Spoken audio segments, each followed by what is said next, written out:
தேவனுடைய பரிசுத்த நாமத்திற்கு எல்லா கனமும் மகிமையும் துதியும் சோத்திரம் புகழும் உண்டாவதாக. இன்று தேவனுடைய வார்த்தையினுடைய தலைப்பு 1000 ஆண்டு அரசாட்சி. இன்று தேவனுடைய வார்த்தையினுடைய தலைப்பு 1000 ஆண்டு அரசாட்சி. முதலாவது ரகசிய வருகை பற்றி படித்தோம். இரண்டாவதாக இரண்டாம் வருகை பற்றி படித்தோம். இன்று மூன்றாவதாக 1000 ஆண்டு அரசாட்சி என்ற தலைப்பில் தேவனுடைய வார்த்தைகளை உங்களுக்கு நான் பகிர்ந்து கொள்ள போகிறேன். இந்த 1000 ஆண்டு அரசாட்சி என்றால் எதுக்கு, ஏன், எங்கே நடக்கும் என்ற பல சந்தேகங்கள், கேள்விகள் தேவ பிள்ளைகளுக்குள்ளே நிலவி கொண்டிருக்கிறதுனால ஒரு தெளிவான ஒரு காரியத்தை ஒரு 6 பகுதியாக, 6 பாயிண்டாக, 6 நம்பராக இதை சொல்லி இந்த செய்தியை நான் நிறைவு செய்ய போகிறேன். முதலாவதாக, இந்த பூமியிலே 1000 வருட அரசாட்சி நடக்கும் ஓய்வு நாளாகும். அந்த ஒரு குறிப்பை முதலாவது சொல்லுகிறேன். அதாவது 1000 ஆண்டு அரசாட்சி பரிசுத்தமுள்ள ஓய்வு நாள் என்ற ரகசியத்தை குறிக்கிறது என்ற செய்தியை உங்களுக்கு முதலாவது சொல்லிக் கொடுக்கிறேன். ஆதியாகமத்திலே 2 அதிகாரத்திலே எல்லாவற்றையும் படைத்து அந்த நாளிலே 7ஆம் நாளிலே ஓய்ந்திருந்தார். அந்த நாளை ஆசீர்வதித்தார், அந்த நாளிலே பூரித்தார் என்றெல்லாம் அந்த ஓய்வு நாளை பற்றி சொல்லப்பட்டிருக்கிறது. புதிய ஏற்பாட்டில் தான் விளக்கங்கள் இருக்கே தவிர பழைய ஏற்பாடு முக்காடு என்று சொல்வதனாலே பங்கு பங்கா வகை வகையாக முழுசாக சொல்லாமல் பங்கு பங்கா வகை வகையாக சொன்னதுனால, அது அறியாமையுள்ள காலங்கள் இருக்கிறதுனால, நிலநாட்டமாக இருப்பதுனால நிஜமான ஒரு கருத்து புதிய ஏற்பாட்டு ஆதி அப்போஸ்தலனுக்கு தான் ஒளியாக்கப்பட்டிருக்கு. அந்த ஆதி அப்போஸ்தலன் என்ன சொல்கிறான் அப்படின்னு கேட்டால், 2 பேதுரு 3 அதிகாரம் 8ஆம் வசனத்திலே கர்த்தருக்கு ஒரு நாள் 1000 வருஷம், 1000 வருஷம் ஒரு நாள் என்ற ஒரு ரகசியத்தை நீங்கள் தெரியாமல் இருக்க வேணாம், தெரிஞ்சுக்கங்கன்னு சொல்லி பேதுரு அங்கே எழுதுகிறதை கவனிங்க. கர்த்தருக்கு ஒரு நாள் 1000 வருஷம், 1000 வருஷம் ஒரு நாள். ஆகவே 6 நாள் வேலை செய்து 7ஆம் நாளில் ஓய்ந்திருந்தார்னா அந்த 6 நாள் என்பது 6000 வருஷம். 7ஆவது ஓய்வு நாள் வந்து அது ஒரு 1000 வருஷம். சரித்திர ரீதியில் எடுத்துக்கொண்டா கிமு 4000, கிபி 2000. ஆகவே 6000 வருஷம் 6 நாள் முடிஞ்சிருச்சு. இன்னும் அடுத்து ஒரு 1000 வருஷம் இருக்குது, அதுதான் ஓய்வு நாள் என்று ஆதி அப்போஸ்தலர்கள் சொல்கிறாங்க. நான் வந்து கணித்து ஏதோ எங்கிட்டோ எவனோ சொன்னது நான் சொல்லலை. ஆதி அப்போஸ்தலர்கள் அந்த நாளை கணிச்சாங்க, சொன்னாங்க. எபிரேயர் 4ஆம் அதிகாரத்தில் பார்த்தீங்கன்னா அந்த ஓய்வு நாளுடைய விளக்கம் 1லிருந்து 11 வசனம் முடிய அந்த ஓய்வு நாளை பற்றிய, அந்த 7ஆம் நாளை பற்றிய ரகசியத்தை அங்கே அப்போஸ்தலர்கள் சொல்கிறத, எழுதுனதை நீங்கள் பார்க்கலாம். இதுக்காகவே ஒரு சபை இருக்குது, ஓய்வு நாள் சபை. அது ஓய்வு நாள் சொல்கிறது இப்போ கிறிஸ்தவங்களுக்கும் புரியல, பெந்தேகோஸ்துக்காரங்களுக்கும் புரியல. ஓய்வு நாள்னு சொல்கிறது அவனுக்கும் புரியல ரகசியத்தை. அவன் சனிக்கிழமைன்னு சொல்கிறான். அது எழுத்தின்படி யூதர்களுக்கு சனிக்கிழமை தான் ஓய்வு நாள். இன்னைக்கு ஞாயிற்றுக்கிழமை ஓய்வு நாள் கிடையாது எழுத்தின்படி. இது வாரத்தின் முதல் நாள். இயேசு உயிர்த்தெழுந்தார். மற்ற 28ஆம் அதிகாரத்தில் பார்த்தீங்கன்னா ஓய்வு நாள் முடிந்து வாரத்தின் முதல் நாள் விழுந்து வருகையில் இயேசு உயிர்த்தெழுந்தார் இருக்கு. ஆகவே ஓய்வு நாளில் சடலங்கள் தொங்கக்கூடாதுன்னு சொல்லி தான் வெள்ளிக்கிழமையில் அந்த சடலத்தை இறக்கி அடக்கம் பண்ணிட்டாங்க. ஏன்னா மறுநாள் ஓய்வு நாள், அங்கே எந்த வேலையும் செய்யக்கூடாது, புகையும் போடக்கூடாது, சமையலும் பண்ணக்கூடாது. அடேங்கப்பா, இன்றைக்கி யூதர்கள் மாதிரி யூதர்களோட தோற்றுருவாங்க போல் இருக்கு. 7ஆம் நாள் அட்வென்ட் சபைன்னு சொல்லி எலன்ஜி ஒயிட் அம்மையார் தான் தலைவர். அதுக்கு அவங்க நியமித்து இன்றைக்கி அவங்கள பார்த்தீங்கன்னா அடேங்கப்பா ஓய்வு நாளில் அவ்வளவு பயங்கரமாக கடைபிடிக்கிறாங்க. ஆனால் ஆவிக்குரிய கருத்து அவங்களுக்கும் தெரியல. இவங்க நம்ம ஆளுகளாக எடுத்துக்கிட்டால் அப்படியே பெந்தே கோசுன்னு சொல்லி பெரிய பெந்தே கோசுனாங்க, நாங்கள் தான் சொல்லி இவன் ஓய்வு நாளுக்காய் சோத்திரம் ஞாயிற்றுக்கிழமை சொல்லிக்கிட்டு இருக்கான். இவனுக்கும் புரியல. எல்லாத்தையும் தாண்டி தான் இப்போ நான் பிரசங்கம் பண்ணிக்கிட்டு இருக்கேன். முதல்ல சிஎஸ்ஐ போதகராக இருந்தேன், அப்புறம் பெந்தே கோசு போதகராக இருந்தேன். இப்போ யாருக்கடா ஊழியக்காரனாக இருக்குன்னா இயேசுக்கு இருக்கிறேன். இயேசு நமக்கு தலைவர், தலைமை இடம் பரலோகம். அவரால் நியமிக்கப்பட்ட ஆதி அப்போஸ்தலர்கள் நமக்கு வழிகாட்டிகள். நாம் எல்லாம் சகோதரர்கள். இந்த இடத்துக்கு இப்போ வந்திருக்கேன். அது உங்களுக்கு நல்லதாக இருந்தால் நீங்களும் அதை ஏற்றுக்குங்க, ஒருமித்து பயணிப்போம். லேலுயா. இந்த வசனத்தை கவனிங்க. இந்த ஓய்வு நாள் காரியங்களை 7ஆம் நாள் ஓய்ந்திருப்பதை பற்றி இங்கே எபிரேயர் 4ஆம் அதிகாரத்தில் சொல்லும் போது அங்கே என்னுடைய இளைப்பாறுதலில் அவர்கள் பிரவேசிப்பதில்லை என்று அங்கே சொல்லப்பட்டது. சங்கீதத்தில் வெகு காலத்துக்கும் பிறகு சங்கீதத்தில் சொல்லப்பட்டிருக்கு, இன்று அவருடைய சத்தத்தை கேட்பீர்களானில் உங்கள் இருதயத்தை கடினப்படுத்தாதீங்கன்னு சொல்லி அங்கே சொல்லப்பட்டிருக்கு. இன்று என்று சொல்வதனால பின்ன ஒரு நாளை குறித்து வச்சிருக்காருன்னு இருக்கு. யோசுவா அவர்களை இளைப்பாறுதலுக்கு உட்படுத்தியிருந்தால் வேறொரு நாளை குறித்து சொல்லியிருக்க மாட்டாரே சங்கீதத்திலே. ஆகையால் தேவனுடைய ஜனங்களுக்கு இளைப்பாறுகிற காலம் இனி வருகிறதா இருக்கிறது. 11 இருக்கு. இந்த வசனத்தை படிங்க. 10-11. ஏனெனில் இயேசு கிறிஸ்துவின் இளைப்பாறுதலிலே பிரவேசிக்கிறவன் தேவன் தம்முடைய கிரியைகளை முடித்து ஓய்ந்தது போல, தேவன் தன் கிரியைகளை முடிச்சு எப்படி ஓய்ந்திருந்தாரோ அது மாதிரி தானும் தன் கிரியைகளை முடிச்சு என்ன செய்வான்? ஓய்ந்திருப்பான். ஆகையால் என்ன சொல்ல வர்றான்? இது முக்கியம். ஆகையால் என்னையா சொல்ல வர்றேன்னு கேட்டா, அந்த துஷ்டாந்தத்தின்படி ஒருவனாகிலும் கீழ்ப்படியாமையினாலே விழுந்து போகாதபடிக்கு நாம் இந்த இளைப்பாறுதலில் பிரவேசிக்க ஜாக்கிரதையாயிருப்போம். இன்னும் பிரவேசிக்கல, ஜாக்கிரதையாயிருப்போம். கானானுக்கு பிரவேசிக்காம எத்தனையோ பேர் கீழே விழுந்து செத்தாங்க. அது மாதிரி நீங்கள் போயிடாதீங்க. இந்த இளைப்பாறுதலில் பிரவேசிக்க ஜாக்கிரதையாயிருப்போம். ஆகையால் தேவனுடைய ஜனங்களுக்கு இளைப்பாறுதலுக்காக இனி வருகிறதா இருக்கு. எத்தனாம் வசனம் அது? 11 படிங்க. ஆகையால்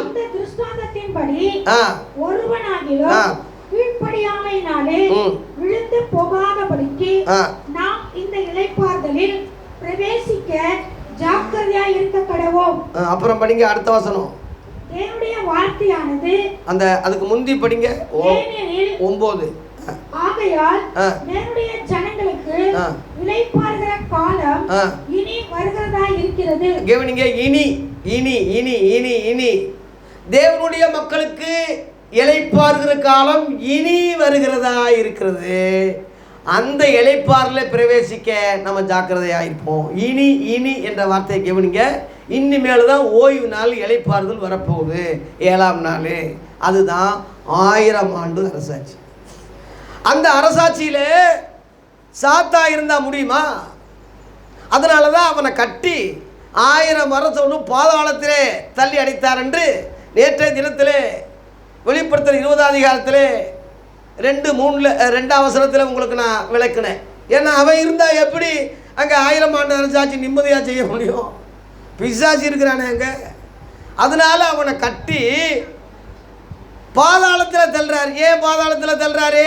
ஒரே அடியாக அக்கினி கடலில் போட்டு துளைய வேண்டிதானே. மிருகத்தை தள்ளினாரு, அந்தி கிறிஸ்துவ அக்கினி கடலில் தள்ளினாரு. 3 பேர் பிடிக்கப்பட்டாங்க அர்மதேகன் யுத்தத்தில். 3 பேரையும் மொத்தமாக தள்ள வேண்டிதானே.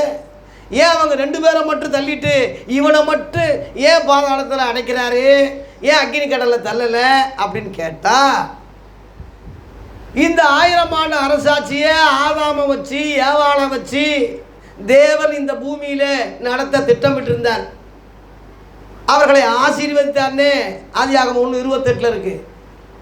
பூமியை பழுகி பெருகி பூமியை நிரப்புங்க, ஆண்டு கொள்ளுங்க, அந்த அதிகாரத்தை கொடுத்தார். அவனை அதிகாரியாக வச்சார்ன்னு இருக்கு. அதை சாத்தான் கெடுத்துட்டான்.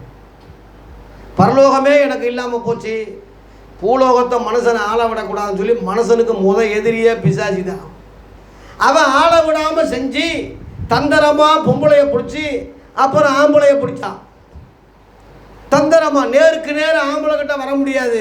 ஏன்னா அவன் நேரடியாக தரிசனம் பெற்றவன். இந்த கனியை பூசிக்காதப்பான்னு சொல்லி அவன் நேரடியாக தேவன் அவனுக்கு தான் ஆதாமுக்கு தான் சொன்னார் தவிர ஏவாளுக்கு சொல்லலை. ஏவாளே அப்போ பிறக்கலை.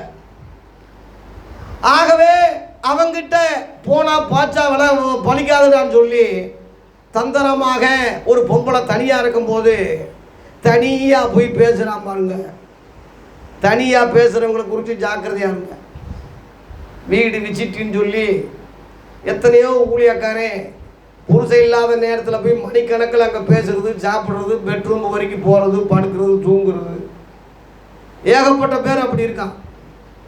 பிசாசி அப்படித்தான் தந்திரமாக அங்கே நுழைஞ்சி அந்த அம்மாவை வசப்படுத்துகிறான். அந்த அம்மா பாருங்கள், புருஷன் வெளியே போயிட்டான், எங்கே போய் துணிஞ்சான்னு தெரியல, கொஞ்சம் இரியா, அவர் தான் சொன்னார் சாப்பிடக்கூடாதுன்னு, கேட்டு சொல்லுவோம்னு சொல்லாமல் அவன் கிடக்கிறான்டான்னு சொல்லி பிடுங்கி சாப்பிட்டு அவனுக்கும் கொடுத்து அவனையும் கேட்டான். ஆவதும் பெண்ணாலே அழிவதும் பெண்ணாலேன்னு சொல்கிறது இதுதான். மேலும் ஆதாம் வஞ்சிக்கப்படவில்லை, சிறியானவளே வஞ்சிக்கப்பட்டு மீறுதலுக்கு உட்பட்டாள் என்று 1 தீமோத்தேயு 2:14 தீமோத்தேயுக்கு பவுல் அங்கே விளக்கம் சொல்கிறத கவனிங்க. ஆகிலும் சர்ப்பமானது ஏவாளை வஞ்சித்தது போல உங்கள் மனதும் கிறிஸ்துவ பற்றி விலகும்படி கெடுக்கப்படுமோ என்று பயந்திருக்கேன்னு சொல்லி 2 கொரிந்தியர் 11ஆம் அதிகாரத்திலே 3ஆம் வசனத்தில் சொன்னதை கவனிச்சுக்கோங்க. ஆகவே அந்த நாளை கெடுத்துட்டான். அந்த 1000 ஆண்டு அரசாட்சி நடக்காதபடி செஞ்சிட்டான். புருஷ மனைவிக்குள்ள பிரிவினைகளை உண்டாக்குனா, கசப்பை உண்டாக்குனா, சாவில்லாத அவங்க செத்தாங்க, நோயில்லாத அவங்க நோய்வாய்ப்பட்டாங்க, ஆசீர்வாதமான அவங்க சபிக்கப்பட்டாங்க. ஆதியாகமம் 3:17 பூமி நிமித்தம் சபிக்கப்படும் என்று கர்த்தர் அங்கே சாபம் கொடுத்தார். ஆசீர்வாதித்த ஆதியாகமம் 1:28 ஆசீர்வதித்த அதே வாய் சபிக்கக்கூடிய கெதி ஆயிடுச்சு இந்த பிசாசினால. அதனால இவனுக்கு ஒரு சந்தோஷம், நம்ம கெடுத்துட்டோம், தேவ திட்டத்தை ஆதாமாக்கிட்டோம், அவரால் நியமிக்கப்பட்ட ஆதாம் ஏவாளை 1000 இந்த பூமியிலேயே அரசாளாமல் வச்சுட்டோம், நம்ம தாண்டா ஜெயிச்சுட்டோம்னு அவனுக்கு ஒரு மெம்மதி. அதோடு அக்கினி கடலுக்கு போனான்னா ஜெயிச்ச மாதிரியே போயிடுவான். அதனாலே சாத்தானே, நீ என்ன நினைச்சியோ, எப்படி நினச்சி தந்திரம் பண்ணினியோ அது நடக்கலப்பா. 1ஆம் மாதாவை நீ ஏமாத்தின மாதிரி 2ஆம் மாதாவை நீ ஏமாற்ற முடியாது. 1ஆம் ஏவாளை நீ ஏமாத்தின மாதிரி வஞ்சித்த மாதிரி 2ஆம் ஏவாள் சபையை நீ வஞ்சிக்க முடியாது. அதே 2ஆம் ஆதாமை வச்சு, அதே ஏவாளை வச்சு இதே பூமியில் அரசாலை செய்ய போகிறேன். பார்த்துட்டு அப்புறம் போய் சாவும். பார்த்துட்டு நல்லா பார்த்துட்டு நீ அக்கினி கடலுக்கு போய் வேகு இரவும் பகலும். அதனால அவனை பாதாளத்தில் தள்ளுறாரு பார்க்க சொல்லி 1000 வருஷம் வரைக்கும். இதுதான் ரகசியம், இதுதான் காரியம். இதுக்காக இந்த பூமியில் 1000 வருஷம் நடக்க வேண்டியதாக இருக்குது. 1. 2வது பாயிண்ட், இந்த பூமியை பரிசுத்தவான்கள் ஆட்சி செய்வாங்கன்னு இருக்கு. 1000 ஆண்டு அரசாட்சி என்பது மறுஜென்ம காலம். அந்த மறுஜென்ம காலத்திலே பரிசுத்தவான்கள் தான் அந்த 1000 ஆண்டு அரசாட்சியை ஆட்சி செய்ய போகிறாங்க, உலக மக்கள் அல்ல. இன்னைக்கு உலக மக்கள் தான் ஆட்சி செய்யறான், உலக மக்கள் தான் அரசாண்டுக்கிட்டு இருக்கான். கவுன்சிலர் எடுத்துக்கிட்டா, எம்பி எடுத்துக்கிட்டா, எம்எல்ஏ எடுத்துக்கிட்டா, பிரதமர் எடுத்துக்கிட்டா, இன்னைக்கு ஜனாதிபதி எடுத்துக்கிட்டா, எல்லாம் ரசிக்கப்படாத உலகத்தான் தான் ஆண்டுக்கிட்டு இருக்கான். இந்த நிலைமை மாறிடும் 1000 ஆண்டு அரசாட்சியில் மாறிடும். மத்தேயு 19ஆம் அதிகாரத்தில் 27-28 பேதுரு சொல்கிறான், எல்லாவற்றையும் விட்டுட்டு நாங்கள் உம்மை பின்பற்றி வந்தோமே, எங்களுக்கு என்ன கிடைக்கும்னு கேட்குறான். இயேசு என்ன சொல்கிறார்? மறுஜென்ம காலத்தில் படிங்க 28.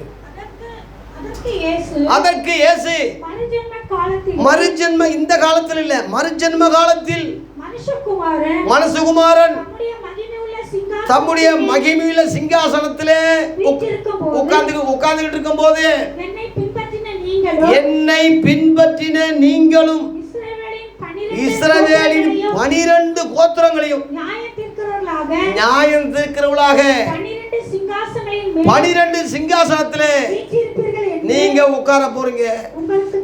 உங்களுக்கு நான் அப்படி சொல்றேன். அல்லேலூயா.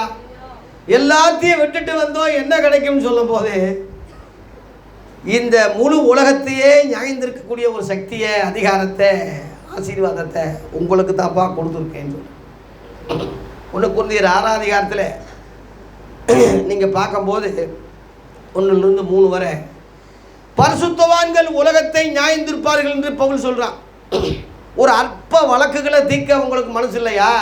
ஒரு சின்ன சின்ன பஞ்சாயத்தை உங்களால் முடியலையா? உடனே ஸ்டேஷனுக்கு போகிறீங்க, கோர்ட்டுக்கு போகிறீங்க. ஏகப்பட்ட டைவர்ஸ் கேஸ் எல்லாம் கிறிஸ்தவங்க கிட்ட தான்டா இருக்குன்னு சொல்லி ஒரு ஆள் சொல்கிறாங்க. இப்படி ஏகப்பட்ட காரியங்கள், சின்ன சின்ன விஷயத்தை சால்வ் பண்ண முடியல. முழு உலகத்தை நீங்கள் ஆளுவீங்கன்னு வசனம் இருக்கே, எப்படி அதை நீ ஆள போகிற? சின்ன சின்ன விஷயத்தையே பல்டி அடிக்கிறியான்னு சொல்லி அங்கே பவுல் அங்கே எச்சரிக்கிறத கவனிங்க. பரிசுத்தவான்கள் உலகத்தை நியாயந்திருப்பார்கள். அல்லேலூயா. வெளிப்படுத்தல் 5ஆம் அதிகாரம் 10ஆம் வசனத்திலே இயேசு கிறிஸ்துவால் இரத்தத்தாலே மீட்கப்பட்ட பரிசுத்தவான்கள் என்ன சொல்றாங்க பாருங்க. வெளிப்படுத்துற விசேஷம் 5:10 படிங்க. எங்கள் தேவனுக்கு முன்பாக எங்களை ராஜாக்களும் ஆசாரிகளுமாக்கினீர், நாங்கள் பூமியிலே அரசாளுவோம் என்று புதிய பாட்டை பாடினார்கள். அல்லேலூயா. எங்க அரசா செய்வோம்? பூமியில. இந்த பூமியில இன்னைக்கு இல்ல, 1000 ஆண்டு அரசாட்சியில இதே பூமியில நாங்கள் ஆட்சி செய்ய போறோம். இரத்தத்தால் எங்களை மீட்டு கொள்ளப்பட்ட நாங்கள். அதனால தான் 1 பேதுரு 2ஆம் அதிகாரம் 9ஆம் வசனத்திலே 10ஆம் வசனத்தை சொல்லும் போது, நீங்களும் உங்களை அந்தகாரத்திலிருந்து தம்முடைய ஆச்சரியமான ஒளிக்கு வரவழைத்தோடைய புண்ணியங்களை அறிவிக்கும்படி தெரிந்து கொள்ளப்பட்ட ராஜரிகமான ஆசாரிய கூட்டம். அல்லேலூயா. முன்னே நீங்க தேவனுடைய ஜனங்களா இருக்கல 10, இப்ப ஜனங்களா இருக்கீங்க. முத புறஜாதிகளா இருக்கும்போது தேவ ஜனங்களா இல்லை. இப்ப இரக்கம் பெறாம இருந்தீங்க, இப்ப இரக்கம் பெற்றீங்க, சொந்த ஜனமா மாறிட்டீங்க. அதான் ராஜாக்கள். அல்லேலூயா. ராஜாக்கள் என்பது ஆட்சி செய்கிறது, ஆசாரியர் என்பது ஆராதிப்பது. அல்லேலூயா. இந்த பூமியிலே பரிசுத்தவான்கள் அந்த மகிமையை கத்தறிந்த பரிசுத்தவான்களுக்கு தான் இந்த பூமியை வச்சிருக்காரு. இயேசு ராஜாதி ராஜாவா பூமி அனைத்துக்கும் எருசலேமை மையமா வச்சு சிங்காசனத்தில் அங்க உட்கார்ந்து முழு உலகத்தையும் ஆட்சி செய்யக்கூடியவராக இருப்பார். 1000 வருஷம் 1-2 இல்லை. அல்லேலூயா. மூன்றாவதாக ஆதியாகமம் 1ஆம் அதிகாரம் 28 பழுகி பெருகி பூமியை நிரப்பி ஆண்டு கொள்ளுங்கள் என்று அவங்களை ஆசீர்வதித்தார்னு அங்கே போட்டிருக்கேன். ஆசீர்வாதம் அந்த ஓய்வு நாளில் இருக்கும். அந்த ஓய்வு நாளில் தேவ ஆசீர்வாதம் அங்கே தங்கி இருக்கும். ஆதாம் ஏவாள் என்றால் ஏற்கனவே அவங்க எழுத்தின்படி உள்ள ஆதாம் வஞ்சிக்கப்பட்டான், கெடுக்க பாவம் செய்தான், துரோகம் பண்ணான். ஏவாளும் 2 பேரும் துரத்தப்பட்டாங்க. ஆனால் 2ஆம் ஆதாம் என்று 1 கொரிந்தியர் 15ஆம் அதிகாரம் 42 - 47 வரை இயேசுவை வானத்திலிருந்து வந்த கர்த்தராக 2ஆம் ஆதாமாக அங்கே சொல்லப்பட்டிருக்கு. 2 கொரிந்தியர் 11ஆம் அதிகாரம் 2ஆம் வசனம் 3ஆம் வசனம் 4ஆம் வசனத்திலே சபையை ஏவாள் என்று ஒப்பனையாக ஒப்பிடப்பட்டு அங்கே கன்னியாக அங்கே விளக்கப்பட்டிருக்கிறதை கவனிங்க. ஆகவே அந்த ஆசீர்வாதத்தை சுதந்திரிக்கக்கூடிய நாளாக ஆதாம் ஏவாள் இழந்து போன அந்த ஆசீர்வாதத்தை ஆண்டவராகிய இயேசுவும் சபையும் அந்த ஆசீர்வாதத்தை இதே பூமியில் சுதந்திரிக்கக்கூடியவங்களாக அந்த நாள் காணப்படும் என்பது ஒரு மகிமையான ஒரு செய்தி. அதனால தான் அந்த ஓய்வினால ஆசீர்வதித்தார்னே இருக்கு. அந்த ஆசீர்வாதம் வீண் போகுமா? கர்த்தருடைய ஆசீர்வாதம் எப்படி வீண் போகும்? அது ஆதாம் ஏவாள் காலத்திலே பறி போனாலும் 2ஆம் ஆதாமாகிய இயேசுவாலே சபையாலே நிலைநிறுத்தப்படும். அல்லேலூயா. நாலாவதாக இயேசு கிறிஸ்துவே பூமி எங்கும் ராஜாதி ராஜாவாயிருப்பார். நாலாவது பாயிண்ட், அந்த 1000 ஆண்டு அரசாட்சியிலே இயேசு ஒருவரே ராஜாதி ராஜாவாக இருப்பார். இன்னைக்கு அமெரிக்காவுக்கு அதிபதியாக ஒருவர் இருக்காருன்னா முழு உலகத்துக்கு இருக்க முடியாது, அமெரிக்கா மாகாணத்துக்கு தான். இந்தியாவில் பிரதமராக இருந்தால் இந்தியாவில் மட்டும்தான், மற்ற நாடுகளுக்கு அது செல்லாது. ஆனால் இயேசு கிறிஸ்து ராஜாதி ராஜான்னு சொல்லும் போதே ராஜாக்களுக்கெல்லாம் ராஜாவாக, அதிபதிகளுக்கெல்லாம் அதிபதியாக, பூமியின் ராஜாக்களுக்கெல்லாம் தலைவராக உலகம் முழுவதும் மொத்தமாக இருக்க போறாரு இயேசு ஒருவரே. அல்லேலூயா. அதனால தான் சின்ன சின்ன சின்ன சின்ன சின்ன சின்ன பதவியை இயேசு விரும்பலை. அதாவது நீ ராஜாவோ அப்படி பிலாத்து கேட்குறான் இயேசுவை. எல்லாம் ராஜா ராஜான்னு சொல்கிறாங்களே, நீங்கள் ராஜாவா அப்படி சொல்லும் போது நான் ராஜா தான், ஆனால் என் ராஜ்யம் இந்த உலகத்துக்குரியது அல்லன்னு சொன்னார். யோவான் 18 அதிகாரத்திலே 36, 37 என்னுடைய ராஜ்யம் இந்த உலகத்துக்குரியதாக இருந்தால் என்னுடைய சீடர்கள் நான் யூதரோடு ஒப்புக்கூடாதபடி என்ன செய்வார்கள்? போராடி இருப்பார்களே. அப்படி அவங்க செய்யலையே. அதனால என் ராஜ்யம் இந்த இப்போ உலகத்துக்குரியது அல்ல. உலகத்துக்குரியதுன்னா அன்னைக்குள்ள கரண்டில் கிடையாது. ஏன் அப்படின்னா சாத்தாங்க சிங்காசனம் போட்டு உட்காந்துருக்கான். வெளிப்படுத்துகிற விசேஷத்தில் 2:13 இந்த பூமியிலே சாத்தான் குடி கொண்டிருக்கிறான்னு அங்கே வசனம் போட்டுருக்கு, சிங்காசனம் போட்டு உட்காந்துருக்கான்னு போட்டுருக்கு. யோவான் 14:30 உலகத்தின் அதிபதி என்று இயேசுவே சாத்தானே சொல்கிறாரு. 2 கொரிந்தியர் 4:4 இந்த பிரபஞ்சத்தின் தேவனானவன் என்று பவுல் சொல்றான். 1 யோவான் 5:19 உலகம் முழுவதும் பொல்லாங்கனுக்குள்ள அவனுக்குள்ள தான் இருக்கு என்று அங்கே சொல்லப்பட்டிருக்கு. இத்தனைக்கு நடுவில் நானும் ஒரு பக்கம் அரசாள்வேன்னு இயேசு அப்படி ஒரு மானங்கட்ட நிலைமையில் ஒரு ஏதோ கிடைச்சது போதும்னாலும் ஓரமாக நான் இருக்கேன் அப்படி ஆள் இல்லை இயேசு. அவர் வந்தால் முழுசாக தான் ஆட்சி செய்வார், தவிர அறகுறையாக ஆட்சி செய்கிறது இல்லை. அதனால தான் என் ராஜ்யம் உலகத்துக்குரியது அல்லேன்னு சொன்னார். இன்னும் ஒரு உதாரணம் சொல்கிறேன். யோவான் 6 அதிகாரத்தில் 15ஆம் வசனத்தில் ஜனங்கள்லாம் ராஜாவாக்க வந்தாங்க, இயேசுவை விலகி போனார்ன்னு இருக்கு. அதில் மேலே 13ஆம் வசனம் பார்த்தீங்கன்னா ஏன் ராஜாவாக்க வந்தாங்கன்னா 5 அப்பத்தை 5000 பேருக்கு பகிர்ந்து கொடுக்குறாரு. மீன், பொரிச்ச மீன், அடேங்க அப்பா சாப்பிட்ற அளவில் திருப்தியாக நல்லா திங்கிற அளவில் கொடுக்குறாரு. இவரே ராஜாவாயிட்டா, சமையல் பண்ண வேண்டிய அவசியமே இல்லையே. ஆஹா, இவர் தாண்டா நமக்கு சாப்பாடு ராஜான்னு சொல்லி நினச்சிட்டாங்க போல் இருக்கு. அதனால இயேசுவுக்கு தெரியும், நீ அப்பம் புசித்து திருப்தி ஆனதுனால தாண்டா என்னை தேடுறீங்கன்னு 24 சத்தம் போட்டார். அதுலேயே நீங்கள் ஒன்று அற்புதங்களை கண்டதுனால என்னை ஒன்று தேடலை, எதுக்கு தேடுறீங்க? அப்பம் புசித்து திருப்தி ஆனதுனால தாண்டா என்னை தேடுறீங்க, சாப்பாடு ராமங்களான்னு வைகிறாரு. 27ஆம் வசனத்திலே அழிந்து போகிற போஜனத்துக்காக அல்ல, நீடித்து நிலைத்திருக்கிற போஜனத்துக்காகவே கிரியை நடப்பீங்க, அதைத்தான் மனுஷகுமாரன் கொடுக்க வந்திருக்கிறார், அவரை தேவன் முத்திரைச்சிருக்கிறாருன்னு சொல்றார். அல்லேலூயா. ஆகவே சாப்பாட்டு ராமனா இருக்க இயேசு ராஜாதி ராஜாவா வரல. அதனால தான் விலகி போனார். விலகி போனார்னா ஒரு பெரிய பதவியை முழு உலகத்தையும் கேட்குறாருன்னு அர்த்தம். அந்த அர்த்தம் தான். ஒரு ராஜாவுக்கு பிறந்த நாளுக்கு எல்லாருக்கும் கிஃப்ட் கொடுத்துக்கிட்டே இருந்தாராம். ஒரு அம்மா மட்டும் ஒரு பொம்பளை தனியாக இருந்து, ராஜா எனக்கு ஒன்றுமே வேணாம் ராஜா. அம்மா தோட்டம் வேணுமா? வேணாம்.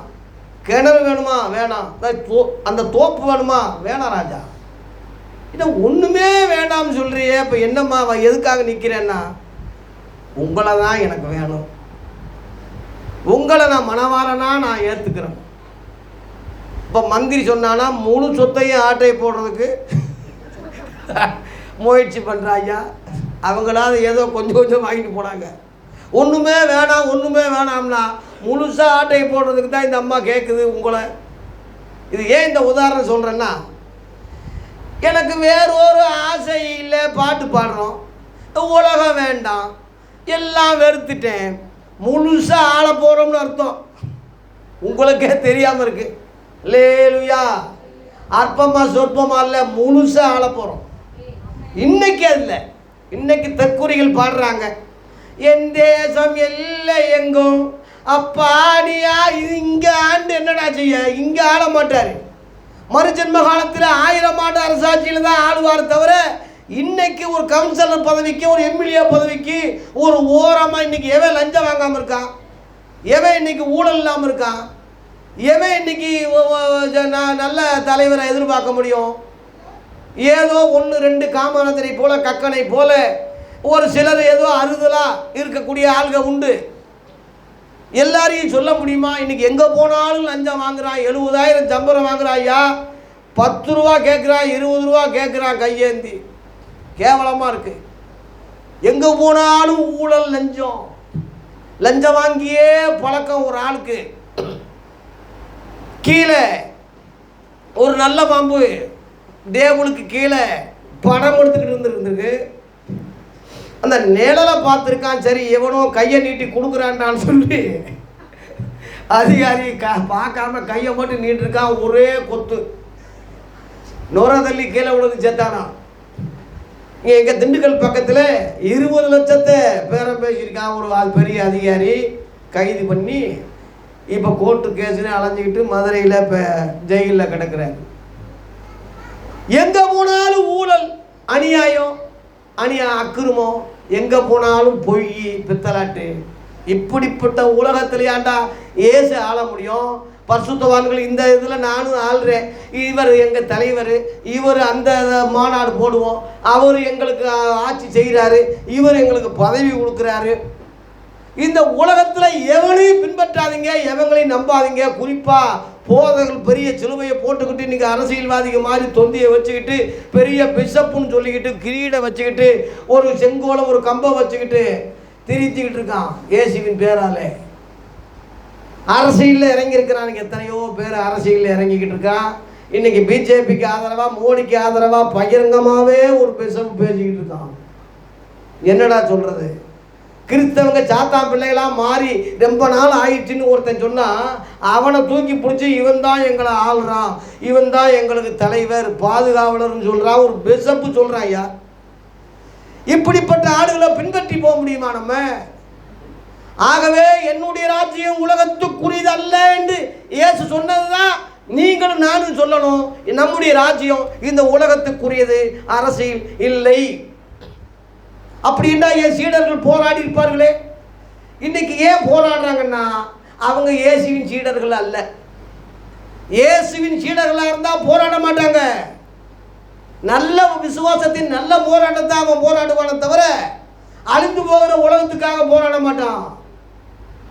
ஆகவே இந்த உலகம் இன்னைக்கு கரண்டில் எடுத்தால் பிசாசு இருக்கிறதுனால இங்கே இயேசு ராஜாதி ராஜாவாக இருக்க முடியாது. அது எப்போ இருப்பார்னா 1000 ஆண்டு அரசாட்சியிலே முழு உலகத்துக்கு ராஜாதி ராஜாவாக இருப்பார். அவர் வரும்போது ராஜான்னு ஒருத்தர் பூமியில் இருக்கக்கூடாது. இயேசுவின் முதலாம் வருகையில் அநேக ராஜாக்கள் இருந்தாங்க. ஏரோது ராஜா மாதிரி நிறைய ராஜாக்கள் இருந்தாங்க. இயேசு 2வது முறை ராஜாதி ராஜாவா 2வது வருகையில் வரும்போது ராஜான்னு பேர் வேணா இருக்குமே தவிர ராஜ்ய பாரம் ஒருத்தருக்கும் இருக்காது. இப்போ மக்களாட்சின்னு சொல்கிறது அர்த்தம் என்ன? பிரதம மந்திரி. ராஜான்னு சொல்கிறானா? இல்லை, மந்திரின்னு சொல்கிறான். இப்போ அதுக்கு அடுத்து கேபினெட் மந்திரி, அந்த மந்திரி, மின்சார மந்திரி. மந்திரி தான். எவனாவது ராஜான்னு சொல்ல சொல்லுங்க, பேரில் வேணா ராஜான்னு ஒருத்தன் இருக்கலாம். அந்த அரசர் மன்னராட்சி கிடையாது. இப்போ ஒரு சில நாடுகளில் இருக்கும். இயேசு வரும்போது அதுவும் இருக்காது.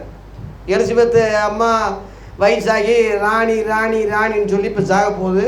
அந்த வாரிசு அப்படியே முடிஞ்சுட்டு அது அதோட அப்போ போயிடும். அப்புறம் மன்னராட்சி முடிஞ்சு மக்களாட்சியாக வந்துடும்.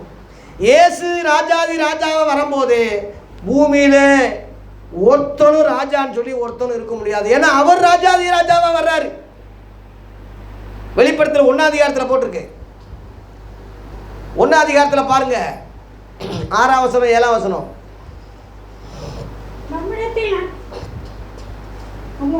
வெளிப்படுத்தல் 1 அதிகாரத்துல 6 நம்மிடத்தில் அன்பு கூர்ந்து தமது இரத்தத்தினாலே நம்முடைய பாவங்களை நம்மை கழுவி தம்முடைய பிதாவாகிய தேவனுக்கு முன்பாக நம்மை ராஜாக்களும் ஆசாரியர்களும் ஆக்கிய அவருக்கு மகிமையும் வல்லமையும் என்றென்றைக்கு உண்டாயிருப்பதாக.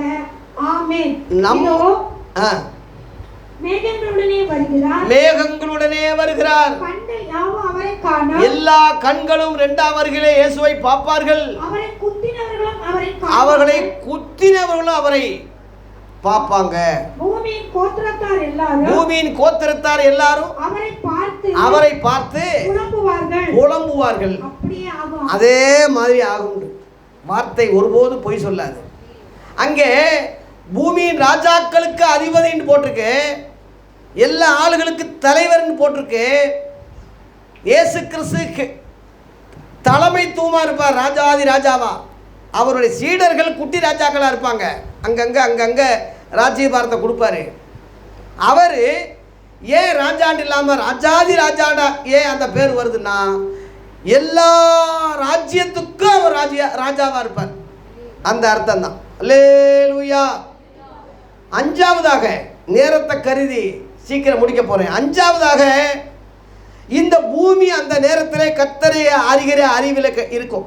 ஏசாயா 11 அதிகாரம் 1லிருந்து 9 வரை நீங்கள் வாசிச்சிருப்பீங்க. சமுத்திரம் தண்ணீராலே நிரம்பி இருப்பது போல பூமி கர்த்தரை அறிகிற அறிவினால் நிறைஞ்சிருக்கும். பூமியின் குடிகளே எல்லாரும் கர்த்தரை பாடுங்கன்னு சங்கீதம் 100ல் உள்ளது அன்னைக்கு நிறைவேறும். உலகம் முழுவதுக்கும் அவர் ராஜாதி ராஜாவாயிருப்பார். பாம்பு புத்திர ஒரு பிள்ளை கை விட்டு விளையாடும், பாம்பு கடிக்காது. கரடியும் பசுவும் ஒருமித்து மேயும். அங்கே அநியாயங்கள், லஞ்சங்கள், ஊழல்கள் அங்கே இருக்காது. மரணங்கள் இருக்காது, நோய் இருக்காது. அங்கே எந்த பிராடு, எந்த பொல்லாப்பு அங்கே இருக்காது. ஆட்சி செய்கிறவர் யாரு? இயேசு. ஆகவே இந்த பூமி கர்த்தரை அறிகிற அறிவிலால் நிறைக்கக்கூடிய அந்த ஒரு மகிமை தான் 1000 ஆண்டு அரசாட்சியில் நடைபெறுகிற ஓய்வு நாளாகிய ஆசீர்வதிக்கப்பட்ட அந்த இளைப்பாறுகிற பரிசுத்தம் உள்ள நாளாகும். அந்த ஒரு நாள் 1000 வருஷம். அல்லேலூயா. வெளிப்படுத்தல் 20 அதிகாரத்திலே 4லிருந்து 6 வரை நீங்கள் படிக்கும்போது பரிசுத்தவான்கள் அந்த பூமியிலே சிங்காசனங்கள் போட்டு உட்கார்ந்து அப்போஸ்தலர்கள் நியாயந்திருப்பாங்க. 4லிருந்து படிங்க. அன்றியும் பன்மையில போட்டு கேவனிங்க. சிங்காசனம் அல்ல, சிங்காசனங்களை கண்டேன். இங்கே உட்கார்ந்தார்கள்னு பன்மையில் வர்றதுனால இயேசு கிடையாது, அவருடைய பரிசுத்தவான்கள். இன்னும் சொல்ல போன அவருடைய அப்போஸ்தலர்கள் அங்கே உட்கார்றாங்க. நியாயத்தீர்ப்பு கொடுக்கும்படி அவர்களுக்கு அந்த அதிகாரம், நியாயத்தீர்ப்பு, ஜட்ஜ்மெண்ட். அந்த 1000 ஆண்டு அரசாட்சியிலே பரிசுத்தவான்கள் உலகத்தை நியாயத்தீர்ப்பார்கள். இயேசு கிறிஸ்துவை பற்றிய சாட்சி நிமித்தம், தேவனுடைய வசனத்துக்காக சிரச்சேதம் பண்ணப்பட்ட, அதாவது இரத்த சாட்சியாய் மரித்த ஆத்துமாக்களையும், அதாவது அந்தி கிறிஸ்து தான் மிருகம். அந்தி கிறிஸ்துவாவது அவனுடைய சிலையையாவது வணங்காமலும் நெற்றியிலே கையிலே 666 என்ற அந்த முத்திரை ஜிப்பு வைக்க ஆரம்பிச்சுட்டான் இப்ப. ஆகவே எலிமினேட் என்ற குறிப்பு 13 பேர் கொண்ட யூத குழு சிங்கியோன் சங்கம் சொல்லி ஜெருசலேமிலே சங்கத்தை ஏற்படுத்திட்டான். உலகம் முழுவதும் பிக் பாஸ் நடத்தி கொண்டு வர்ற அந்த ஒத்த கண்ணு, அந்த எலிமினேட்டி குறிப்பு உலகம் முழுவதும் இந்த 666 மையமாக வச்சு செயல்படுறான். இன்னைக்கு ராமர் கோயில் டெடிகேட் பண்ணியிருக்காங்கன்னா கீழே 106 தூணு, மேமாடியிலே 106 தூண்கள், அதுக்கு மேலே உள்ள 3வது புலவுல 106 தூண்கள். 6 6 6 வர்றதை கவனிங்க. 366 தூண்கள் அங்கே 66ல் முடிகிறத கவனிங்க. ஆந்திராவில் ஒரு பெரிய சிலையை, அம்பேத்கர் சிலையை ஜெகன்மோகன் ரெட்டி திறந்திருக்காரு. அதனுடைய உயரம் 206, அந்த 6ல் முடியுது கவனிங்க. ஏன் ஜனவரி 22 அதை டெடிகேட் பண்ணாங்க ராமர் கோயில்னா, ஒரிசாவில் உயிரோடு நெருப்புல இரத்த சாட்சியாய் அநியாயமாய் 2 பிள்ளைகளோடு கொன்ன நாள் அது. அந்த ஒரிசாவில் மிஷினரியை துடிக்க துடிக்க 2 பச்சை பிள்ளைகள் என்னடா தப்பு செஞ்சாங்க, அந்த 2 குழந்தைகளை உயிரோடு ஜீப்பில் வச்சு எரிச்ச நாள் தான் அங்கே ஜனவரி 22. 25 வருஷம் ஆகுது. அன்னைக்கு நினைவு கூர்ந்து கரெக்டாக திறக்கிறான் ஐயா. அன்னைக்கு அந்தி கிறிஸ்துடைய கொடூர ஆட்சி, அந்த ஆவிகள் 666 என்ற அந்த இலக்கு, ஒரே நாடு ஒரே தேர்தல் சொல்றது ரகசியம் தான். ஒரே தலைவர் பூமியை ஆட்சி செய்ய போறான், அவன் தான் அந்தி கிறிஸ்து. இந்த உலகம் முழுவதும் வர்ற அந்த முத்திரைக்கு தப்பித்து கொண்டவன், அதுக்கு எதிர்த்து இரத்த சாட்சியா மறிச்ச புரட்சியாளர்கள் முழுவதும் உயிர்த்தெழுந்து 1000 ஆண்டு அரசாட்சியிலே அவர்கள் பங்கு பெறுகிறார்கள். லேலுயா அங்கே போட்டிருக்கேன். 6வது சொல்லி முடிக்கிறேன். இந்த 1000 ஆண்டு அரசாட்சி முடிவிலே இந்த உலகம் அக்கினினாலே அழியப்படும். வெளிப்படுத்துற விசேஷம் 20 அதிகாரம் 7ஆம் வசனம் பாருங்க. 7லிருந்து 10 வரை படிங்க. இந்த 1000 வருஷம் முடிஞ்ச உடனே, இந்த பூமியில முடிஞ்ச உடனே அவன் அன்னைக்கு விடுதலை ஆகிறான். 1000 வருஷம் தான் கட்டி பாதாளத்தில் தள்ளி அடிக்கப்பட்டது. அந்த 1000 வருஷம் மகிமையான ஆட்சியை பார்க்குறான், ஆசீர்வாதமான ஆட்சியை பார்க்குறான். இயேசு கிறிஸ்து ராஜாதி ராஜாவாக இருக்கிறத பார்க்குறான். அவனால் தாங்க முடியல, பொறுக்க முடியல. அவன் பாருங்க, இந்த கதியானோட அவன் திருந்தல. அக்னிமயமான நடுவில் உலாவினவன், தூதர்கள்லையே பெரிய கெட்டிக்காரன், ரொம்ப அழகுள்ளவன், தானியேலை விட அறிவுள்ளவன், பணக்காரன், இவ்வளவு மகிமை பொருந்தினவன், அந்த நேரத்தில் கூட மனம் திரும்பல, மன்னிப்பு கேட்கல. எரிச்சலாகி விடுதலை ஆன உடனே இயேசுவின் காலில் விழுந்து கும்பிடுறதை விட்டுட்டு என்ன செஞ்சான்? 4 திசைக்கு போறான். 4 திசையிலிருந்து அவன் ஜனங்களை கூட்டுறான். அந்த கோகுன்னு சொல்றதா ரஷ்யா மாஸ்கோன்னு சொல்றது, அவங்க முழுவதும் கம்யூனிஸ்ட் வாருங்க, இயேசுவுக்கு விரோதிகள். அந்த எண்ணம் உள்ள எல்லாத்தையும் திரட்டி அவங்களெல்லாம் மோசம் போக்கும்படியாக அவங்க இயேசுவுக்கு விரோதமா யுத்தத்தை கூட்டும்படியாக திரள்றான்னு பாருங்க. கடைசி வரைக்கும் அவன் திருந்தாமதாயா இருக்கான். தேவனாலேயே தாங்க முடியல. இயேசு ஒன்றும் உலகத்தை அழிக்கல, தேவனாலேயே தாங்க முடியல. அங்கே பாருங்க 9ஆம் வசனத்திலே,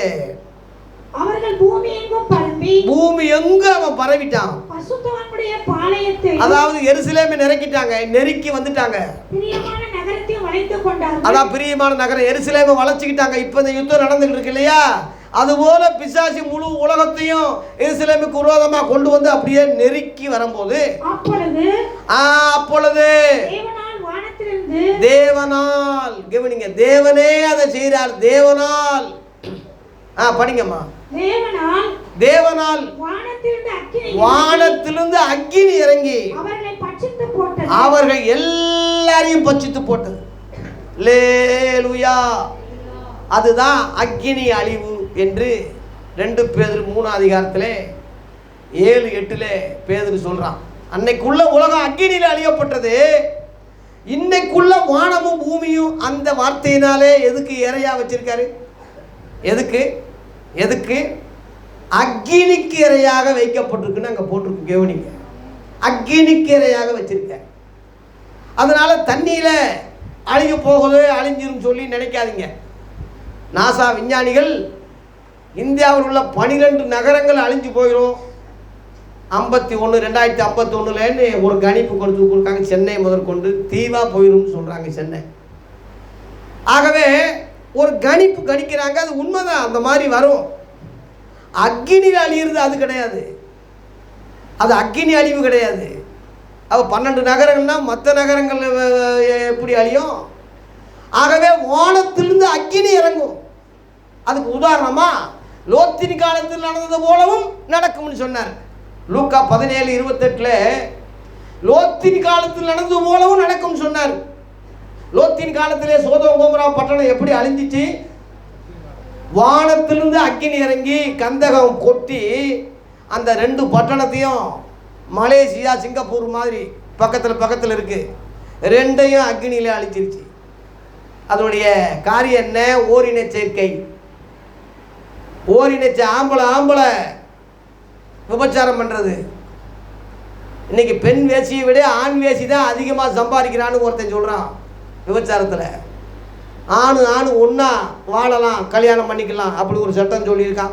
போப்பு சொல்கிறான். யார்? ரோமாபுரியில் போப்பு அதுக்கு ஆதரவு கொடுத்துருக்குறான் ஓரினை சேர்க்கைக்கு. நீ எங்கே போய் சொல்ல?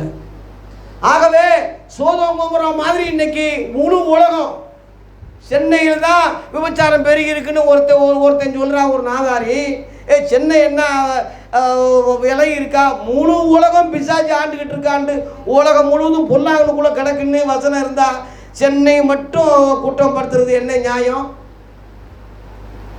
நாங்கள் அங்கே இருக்கிறோம், நாங்கள் தூத்துக்குடியில் இருக்கிறோம்னா இதை விட டவுன் மடங்க அங்கே வந்துச்சே, நீ என்ன சொல்ல போகிற அதுக்கு? அதனால் முழு உலகமும் அக்கினியில் அழிய போகுது. அந்த நாட்களே வானங்கள் மடமட என்று அந்த 2 பேர் 3ஆம் அதிகாரத்தில் போட்டிருக்கு. இரவிலே திருடன் வருகிறமாய் வரும். அப்பொழுது வானங்கள் மட என்று அகன்று போகும். பூதங்கள்னா பஞ்சபூதம் சொல்றது, ஐம்புலன்கள் எல்லாம் உருகி போயிடும். பூமியும் அது கிரியைகளும் எரிந்து அழிஞ்சு போயிடும். எவனாவது இதை பேசுறானா? இதை எவனாவது பேசுறானா? செழிப்பு உபதேசத்தை தான்டா இன்னைக்கு சொல்லிக்கிட்டு இருக்கான். செழிப்புத்தான் மாறிக்கொண்டு போக மட்டும் உணராம இருக்கிறான். நோவா காலத்தில் நடந்து போல் நடக்கும்னு சொன்னது நம்ம ஜெனரேஷன்ல 2015 பார்த்துட்டோம், 2004 சுனாமியை பார்த்துட்டோம், இப்போ நடந்த இந்த சேதம் இதை பார்த்துட்டோம். அது நோவா காலத்தினுடைய அடையாளம் தான். ஆனாலும் தண்ணீரை நான் அழிக்க மாட்டேன்னு சொல்லி ஆதியாகமம் 9ஆம் அதிகாரத்திலேயே அந்த வானவில் வரும் அடையாளம் பார்த்துங்க, இனிமேல் அப்படி அழிக்க மாட்டேன்னு சொல்லிட்டாரு. தண்ணியில் தான் அழிக்க மாட்டேன்னு சொன்னார் தவிர அக்னியில் அழிக்க மாட்டேன்னு சொல்லலை. ஆகவே வானத்திலிருந்து தேவனாலே அக்கினி இறங்கி முழு உலகமும் அழிஞ்சு போயிடும். இந்த அழிவிலே சாத்தான் பிடிக்கப்பட்டு சாத்தானும் அந்த அந்தி கிறிஸ்து அந்த கள்ளத்திற்கு இருக்கிற இடத்துல இவனும் தள்ளப்பட்டு 3 பேர் இரவும் பகலும் அங்கே ஐயோன்னா அப்பான்னு பல்ல கடிச்சிக்கிட்டு அவன் நிலைமை அப்படித்தான் போகும். வசனத்தை படிங்க 10 வெளிப்படுத்துகிற விசேஷம் 20:10. இந்த முழு உலகத்தையே மோசம் போக்கின பாருங்க, முழு உலகத்தை மோசம் போக்கினவன் பிசாசி. ஒரு மனுஷன் கிடையாது. மனுஷன் ஒரு அவனால ஏயப்பட்ட ஒரு அம்பு தான். எய்தவனுக்கு அம்பையே நோகுவானே. பிசாசினால ஏவப்பட்ட மனுஷன் தீவிரவாதியா மாறுறான், மதவாதியா மாறுறான், மத வெறியா மாறுறான், ஜாதி வெறியா மாறுறான். மாம்சத்தை மாத்திரம் நீ பார்க்காத, முகத்தை பார்க்காத, அவனை பார்க்காத, ஜாதியை பார்க்காத, மதத்தை பார்க்காத, அவனுக்கு பின்னாடி ஏய்க்கிற சாத்தானை பார். முழு உலகத்தையும் மோசம் போக்கியிருக்கான். அவனை பிடிக்கிறாரு ஆண்டவர். பிடிச்சி மிருகம் என்றால் அந்தி கிறிஸ்து, கள்ள தீர்க்கதரிசினா கள்ள தீர்க்கதரிசி தான். 2 பேர் இருக்கிற இடமாகிய அக்கினியும் கந்தகமான அந்த இடத்திலே இவன் சாத்தான் தள்ளப்பட்டான். அந்த 3 பேர் இரவும் பகலும் சதா காலம் விடுதலையே கிடையாது. சதா காலமும் பாதிக்கப்படுவாங்க. மற்ற ஜனங்கள்லாம் செத்து போனவங்க முழுவதும் வெள்ளை சிங்காசனம், அங்கே 11ஆம் வசனத்துல வெள்ளை சிங்காசனம் உட்காரப்பட்டது. அங்கே போய் முன்னாடி இந்த செத்து போன ஆவிகள்லாம் அங்கே நிற்கிறாங்க. 11 சொல்லி முடிக்கிறேன். மரித்தோராகிய சிறியோரும் பெரியோரும் சிறியோரையும் பெரியோரையும் செத்து போன சின்ன பிள்ளைங்க பெரிய ஆளுங்க எல்லாம் செத்து போன எல்லா ஆவிகளும் தேவனுக்கு முன்பாக நிற்க கண்டேன். அப்பொழுது புஸ்தகங்கள் திறக்கப்பட்டது. ஜீவ புஸ்தகம் என்னும் வேறொரு புஸ்தகமும் திறக்கப்பட்டது. அப்பொழுது அந்த எழுதப்பட்ட அந்த ரூல்ஸ் படியே, அந்த சட்டப்படியே மரித்தோர் தாங்கள் கிரியைகளுக்கு தக்கதாக நியாயத்தீர்ப்பு அடைந்தார்கள். இது இன்னைக்கு சாயங்காலம் அதை பற்றி விரிவா சொல்ல போறேன். நித்திய நியாயத்தீர்ப்பை பற்றி ஃபைனலா சொல்லி இந்த கூட்டத்தை நிறைவு செய்ய போறேன். சாயங்காலத்தில் சந்திப்போம். ஆகவே 1000 ஆண்டு அரசாட்சி என்ற 3வது நம்பர் ஆகிய இந்த செய்தியை நான் நிறைவு செய்கிறேன். இதில் 6 பாயிண்ட் சொல்லியிருக்கிறேன், கவனிங்க. முதலாவது, இந்த பூமியிலே 1000 வருஷம் ஓய்வு நாள் என்று சொன்னேன். 2வது, பரிசுத்தவான்கள் பூமியை நியாயந்தீர்ப்பார்கள் சொன்னேன்.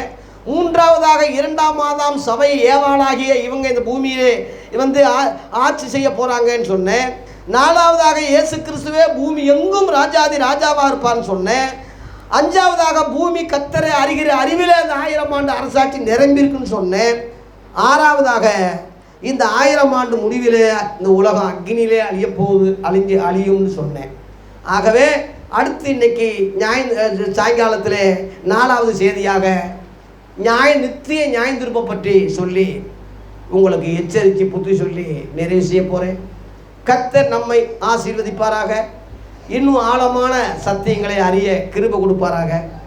ஐயா இன்னைக்கு ஜெபிச்ச ஆராதனையிலே ஒரு வார்த்தை சொன்னார், சத்தியத்தை அறிவீர்கள், சத்தியம் உங்களை என்ன விடுதலை.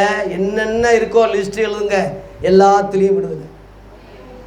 அதனால மண்டை வலி, தலை வலி, குடும்பம், கடன் பிரச்சனை, அந்த பிரச்சனை, இந்த 1000 எழுதிட்டு வா. இந்த சத்தியத்தை நீ அறியும் போது முழுசா விடுதலை. அல்லேலூயா. ஆகவே அவர் அறிகிற அறிவிலே வாங்க. சத்தியத்தை கை கொண்டு வருகிற நீதி உள்ள ஜாதி தான். ஏசாயா 26:2 படி வாசல்கள் அவங்களுக்கு தான் திறக்கப்படும். அல்லேலூயா. அந்த அறிகிற அறிவிலே வளருங்க.